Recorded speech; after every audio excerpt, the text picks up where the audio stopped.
కానీ మండల అధికారులు కానీ ఇక్కడ ఉన్న రాజకీయ పార్టీ నాయకులు కానీ ప్రజలు కానీ అందరికీ ముందుగా తెలంగాణ వ్యవసాయ కార్మిక సంఘం జిల్లా ఉపాధ్యక్షులుగా అందరికీ అభినందనలు తెలియజేస్తున్నాం.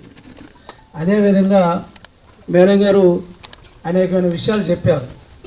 ఉపాధి పని మీద ఏ రకంగా ఉండాలి, ఎట్లా చేయాలనే దాని మీద చెప్పారు. వాస్తవానికి 100 రోజులు పూర్తిగా ఎవరు చేయలేదని కూడా చెప్పారు.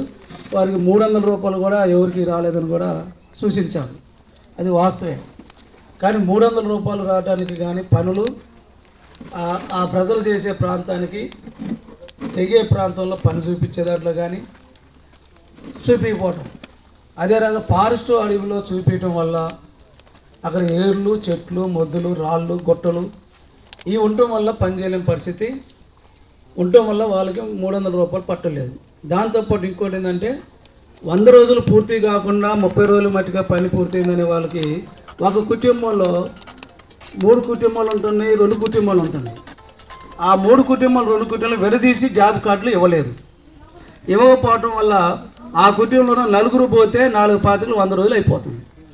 అట్లా వాళ్ళు పని దినాలని కోల్పోవడం జరుగుతుంది.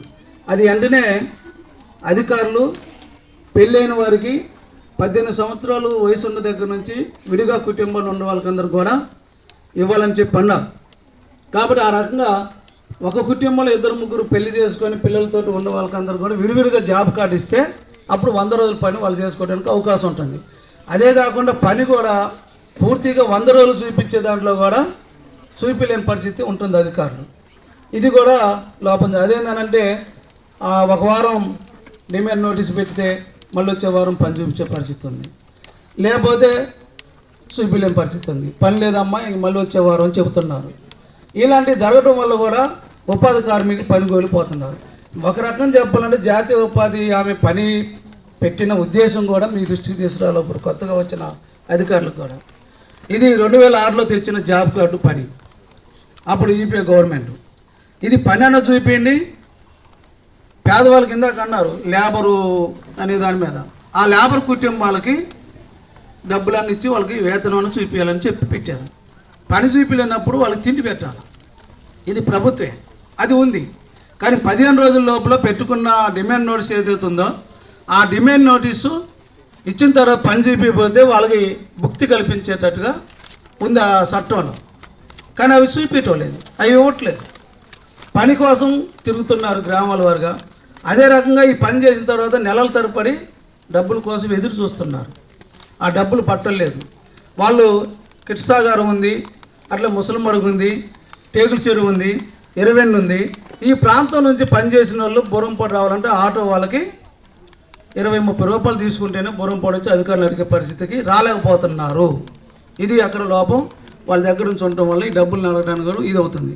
అదే రకంగా ఈ పనికి 5 కిలోమీటర్ దూరం ఉన్న వాళ్ళకి ఛార్జీలు కట్టించాలని ఉంది.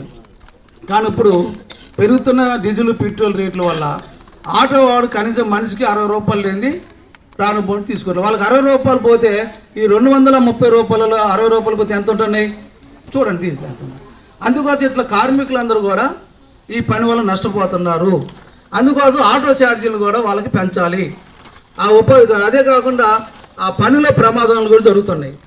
ఇప్పుడు నిన్న ఇక్కడికి 15 రోజులు 20 రోజులు అవుతుంది. ముసలి మడుగులో ప్లాంటేషన్ మొక్కలు తీసుకొని పోతా ఒక అమ్మ లేడీ జారి కింద పడ్డది.